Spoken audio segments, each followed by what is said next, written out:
O Ministério Público do Paraná investiga a nomeação da sogra do prefeito da cidade de Araucária, que casou com uma adolescente de 16 anos. Hissan Hussein Derraine, de 65 anos, nomeou também as filhas dele para cargos na prefeitura. Nós preparamos uma arte para vocês entenderem o caso. Segundo dados do Cartório de Registros no Brasil, Hissan e a adolescente apresentaram os documentos necessários e deram entrada na habilitação do casamento civil no dia 12 de abril deste ano. Um dia depois, a mãe da jovem, Marilene Rode, foi nomeada secretária municipal de Cultura e Turismo de Araucária. As filhas de Hissan, Yasmin Hissan e Rian Hissan, também são secretárias de Administração e Gestão de Pessoas, respectivamente. Após a repercussão do caso, o prefeito exonerou a sogra do cargo. O decreto foi publicado hoje no Diário Oficial do município, como você pode ver aí na tela. A legislação brasileira permite que menores de idade a partir de 16 anos se casem, desde que tenham a permissão legal dos responsáveis. Segundo a organização Girls Not Brides, de 26% das meninas menores de 18 anos no Brasil são casadas. Já para as adolescentes menores de 15 anos, a porcentagem chega a 6%. O Brasil é o quarto país no mundo com mais meninas em casamentos infantis.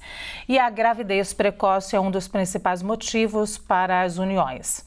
Os últimos dados nacionais compilados pela Unicef são de 2006, infelizmente. Vamos ao debate com os dados que nós temos. Para essa rodada, eu tenho comigo Roberto Tardelli, Vinícius Poit e Samantha Maier, que são do nosso time titular aqui do Grande Debate. E a nossa convidada, a Priscila Pamela Santos, advogada criminalista. Eu vou começar com a Priscila. Boa tarde e muito bem-vinda, Priscila. Essa história chocou o Brasil, que tem aí as várias vertentes, né? A vertente jurídica e a vertente moral. O chefe do executivo fez uso do poder em benefício próprio? Essa história dá a entender isso? Boa tarde, agradeço aqui o convite para a participação hoje.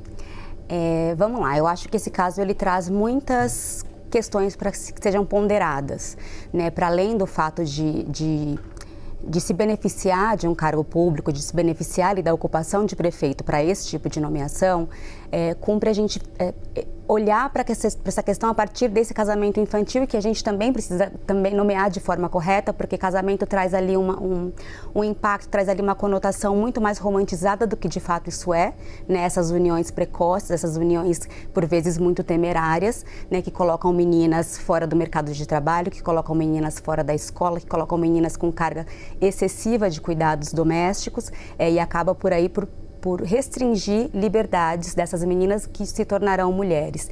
Então, esse é o foco principal desse debate. As circunstâncias como essa união se deu, elas ainda são muito nebulosas, né? De fato, há ali a entrega dos documentos num dia e no dia seguinte a nomeação da mãe. Ao que se compreende, de fato, ter havido ali um benefício próprio utilizado em razão do cargo para esse tipo de casamento. Mas eu gostaria de chamar a atenção aqui, para todas as pessoas que nos ouvem, que o problema é muito maior. É isso, como se anunciou aqui no início, o Brasil é o quarto país no mundo com o maior índice de casamento infantil. E eu vou insistir aqui falando casamento infantil porque é o termo legal, mas eu vou insistir aqui nessa união precoce. Então, nós precisamos olhar para isso como um problema, né? Não sei se aqui a discussão sobre uma alteração legislativa que impeça essa autorização pelos pais dessas uniões, mas que, de fato, algo precisa ser, alguma providência precisa ter tomada, porque nós estamos num cenário muito complexo. Diferentemente de países africanos e de países asiáticos, o Brasil não tem como cultura o casamento infantil. Então, essas origens acabam estando muito em questões econômicas, né? E eles não estão só mesmo nas zonas rurais, também nas zonas urbanas. Então, esse é o ponto que nós precisamos olhar aqui, claro, para além também de desvio de finalidade do prefeito, mas precisamos muito debater com seriedade essa questão dessa união precoce. Muito bem, Samantha, eu fiz aqui infelizmente, quando li os dados, né, acho que Girls of Brides, se eu não me engano, Girls Not Brides, exatamente. Mas os dados do Unicef são de 2006. Mesmo assim, os dados são muito chocantes. Agora, o fato de ser de 2006, eu acho que também choca a gente, porque é a importância que a gente dá ao tema, e eu vou bater nessa tecla sempre, a importância que a gente dá à nossa infância e às nossas crianças. Bom, Lu, boa tarde a todos, boa tarde aos colegas. Eu acho que a doutora Priscila explicou muito bem. Esse caso envolve dois aspectos bastante polêmicos. Um é do casamento infantil, e você bem colocou, Lu, que esses dados estão desatualizados, e a gente sabe que pesquisas recentes mostram que houve um aumento dos casamentos infantis durante a pandemia. Não estou dizendo que é o caso aqui do prefeito, mas a gente sabe que muitas vezes essas meninas se casam para ajudar a família como uma forma de melhorar a condição financeira da família. O que a gente tem que repensar aqui é como a gente vai cuidar das nossas crianças e dos nossos adolescentes. A gente precisa investir em educação e dar oportunidade para que essas meninas possam ser o que elas quiserem e que não o futuro delas esteja atrelado a um casamento precoce. Então, concordo com a doutora Priscila que a gente tem que revisar a nossa legislação para proteger as nossas crianças. E a gente sabe que tudo que está relacionado à criança e adolescente nem sempre é muito levado em conta pelo Congresso Nacional. Por quê? Criança e adolescente não vota. Então, isso sempre fica muito relegado. Então, é preciso que nós aqui tomamos a frente para que a gente tenha uma mudança na legislação. Um outro aspecto que chama atenção é, na verdade, a violação que o prefeito coloca ao nomear a sua sogra como secretária. E também as suas duas filhas. Ao fazer isso, primeiro, ele viola o artigo 37 da Constituição, que rege a administração pública, que é a moralidade pública e a impessoalidade. E ele vai contra também a súmula vinculante número 13 do Supremo Tribunal Federal, que trata do nepotismo. Quando ela trata do nepotismo, o que é o nepotismo? É a proibição de você nomear parentes. E quando a gente fala em parentes, então, são tanto as filhas, que são parentes consanguíneas até o 3º grau, como também a sogra, porque incrível que pareça, no nosso país, a sogra é parente por afinidade. Ela está ali como seria o papel, né, de uma mãe. Então, ela é parente por afinidade e ele não poderia ter nomeado a sogra nem as suas duas filhas, porque é um caso clássico de nepotismo. Portanto, ele hoje revogou a nomeação da sogra, mas ele deve revogar também a nomeação das duas filhas, porque a administração pública não pode ser um lugar para se contratar parente. Isso é vedado por uma súmula vinculante do Supremo Tribunal Federal. Ô Tardelli, toda essa história, ela é tanto tenebrosa, a gente diria, e a Priscila falou em nebulosa, né, porque tem muitas coisas para serem respondidas. Eu falo tenebrosa no sentido de falar até o que a população pensa aqui, porque essa sogra foi nomeada um dia depois do casamento, Tardelli. Boa tarde a todos. Priscila, beijo, Neto. Beijo com eco, hein? Com eco, né? Olha, a situação, ela é horrorosa, né? Por vários motivos. Primeiro, porque ela se casou no dia em que ela completa 16 anos. E o que é o casamento? O casamento é um ato emancipatório. O que é isso para as pessoas? É tornar essa criança uma adulta. A criança, o adolescente, segundo a lei, diz o Estatuto da Criança e Adolescente, diz a Constituição Federal, é uma pessoa em processo de desenvolvimento. Ele não amadureceu suficientemente ainda. Por isso que ele não responde criminalmente pelos atos que comete. No aspecto civil, a emancipação provoca uma espécie de amadurecimento com as mãos de uma fruta que ainda não está madura. Esta criança, esta menina, está jogada à sua própria sorte. Ela é tão imputada, tão maior quanto nós todos aqui. E o pior, esse efeito é irreversível. O que fizeram com ela é de uma monstruosidade sem tamanho. Roubaram-lhe a adolescência, não permitiram que ela possa se desenvolver como outras meninas da sua idade, dão a ela responsabilidades de uma adulta casada com um senhor de 65 anos de idade. Por favor, alguém tem que dizer que essa pessoa tem evidentes comprometimentos mentais, que tomou a prefeitura como se fosse uma oficina, uma quitanda, uma verduraria dele. Eu não sei como que ele vai andar, eu não conheço Araucária, não sei onde fica, quantos habitantes tem, mas eu espero que cada um dos habitantes de Araucária dê uma cuspida nele quando encontrar com ele na rua. É o mínimo que eles têm que fazer. Dizer assim, nós não votamos num pedófilo, nós não votamos num abusador. Nós votamos em alguém para administrar a nossa cidade. O que ele fez com essa menina é de uma maldade irreversível e pior, amparada pela lei.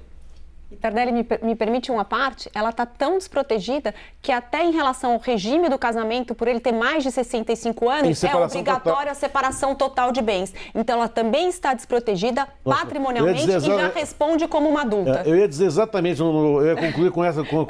Não, sim, mas muito obrigado. Para a gente ter uma ideia, eu acho que o que tem que se discutir as relações patriarcais que ainda perduram, que ainda estão nos consumindo as bases sociais. Essa matéria, ela é para nos servir de alerta. Nós, muitas vezes, fazemos de nossos filhos a solução dos nossos problemas. É o contrário. Nós temos que ser a solução dos problemas deles, né? Eu queria pegar essa fala do Tardelli e dizer que essa menina representa talvez muitas meninas nos rincões do Brasil, já que a gente trouxe aqui um número no início, para você que está chegando agora, de que o Brasil é o 4º país quando se fala em casamento com crianças e adolescentes. Então, é muito importante, e eu estou falando a partir dos 16 anos, que é quando a lei permite esse casamento com o consentimento dos pais, e foi nesse momento que essa menina se casou com um homem de 65 anos. Ô Poit, para você resta a minha pergunta, eu fiquei um pouco chocada com uma fala aqui da Samantha, quando ela disse, criança não vota, né? Então, se criança não vota, a nossa legislação acaba passando ao largo dos problemas de interesse do futuro, porque a criança é o futuro do Brasil, então do futuro do nosso país.